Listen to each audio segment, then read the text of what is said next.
Good evening, everybody. My name is Leslie Torres, and I would like to welcome you to my presentation on the benefits of receiving a living kidney donor transplant.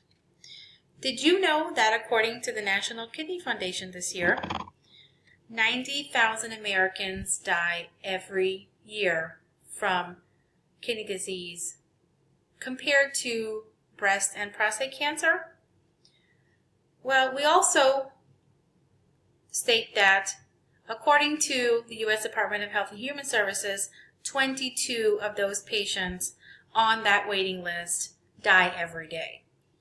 But to spare an individual that long and exhausting time on that wait list, we encourage family, friends, loved ones, even anonymous donors to serve as living donors for our patients. Research suggests that a kidney transplant recipient receiving a kidney from a living donor compared to that patient receiving a deceased donor organ can experience better outcomes because they can expect to live a longer life and have less rejection episodes.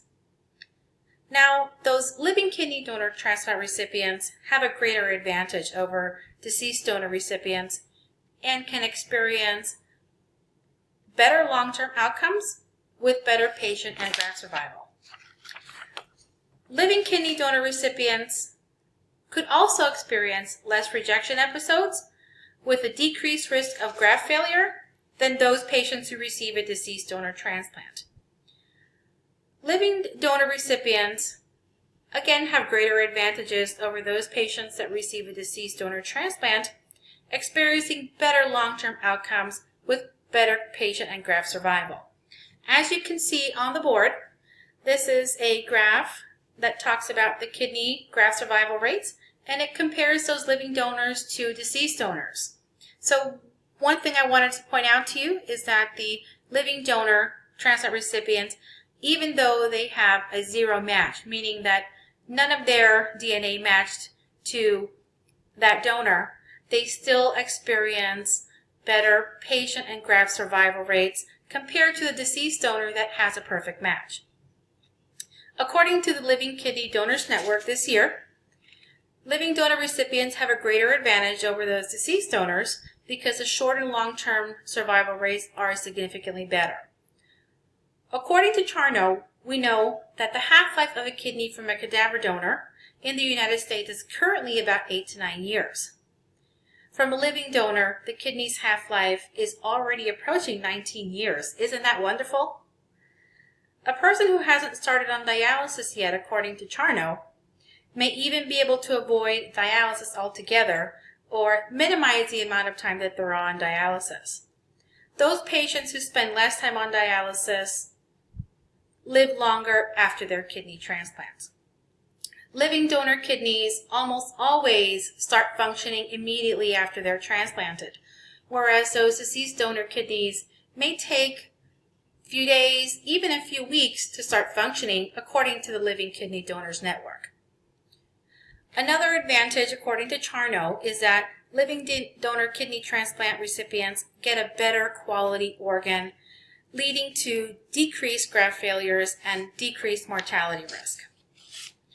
So graft failure and mortality risk among those kidney transplant recipients increases with what we call cold ischemic time. This occurs more in the deceased donor transplant recipients compared to those living donor recipients. Now, cold ischemic time, just to give you a little bit of information, is the time when the kidney stops receiving blood flow when it is transplanted from the donor into the recipient.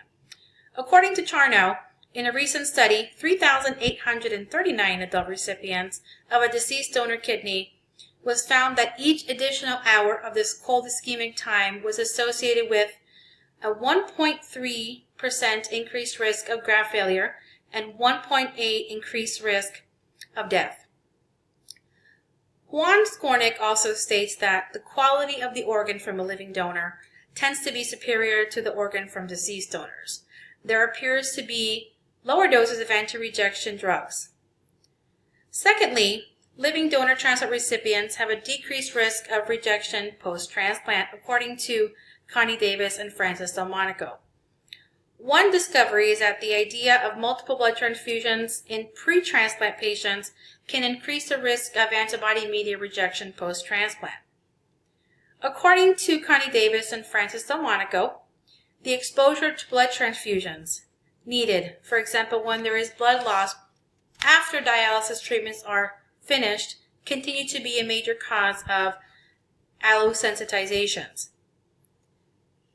Connie Davis and Francis Delmonico also state that a relationship with increased rejection and graft loss stemming from allosensitization can lead to longer wait times for transplantation.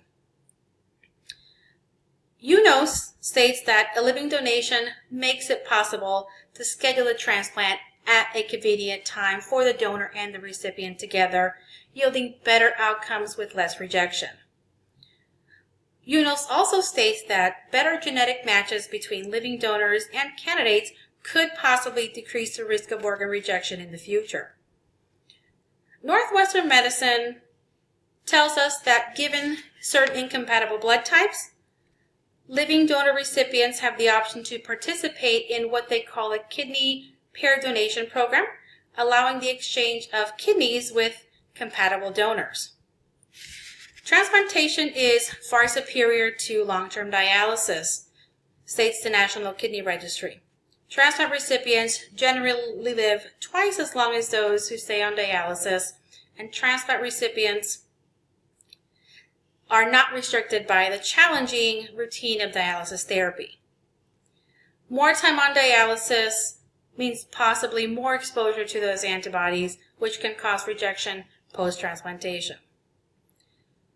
So, research again suggests that transplant recipients receiving a kidney from a living donor transplant compared to a deceased donor recipient will experience better outcomes because they can expect to live a longer life and have less rejection episodes.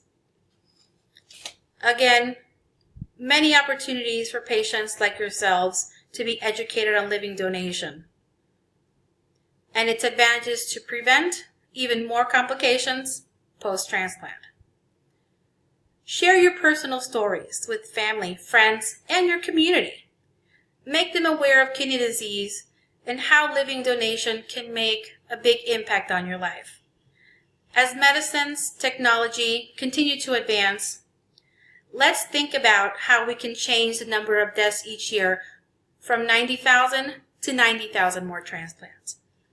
I want to thank you for the opportunity and hope that you can find that living donor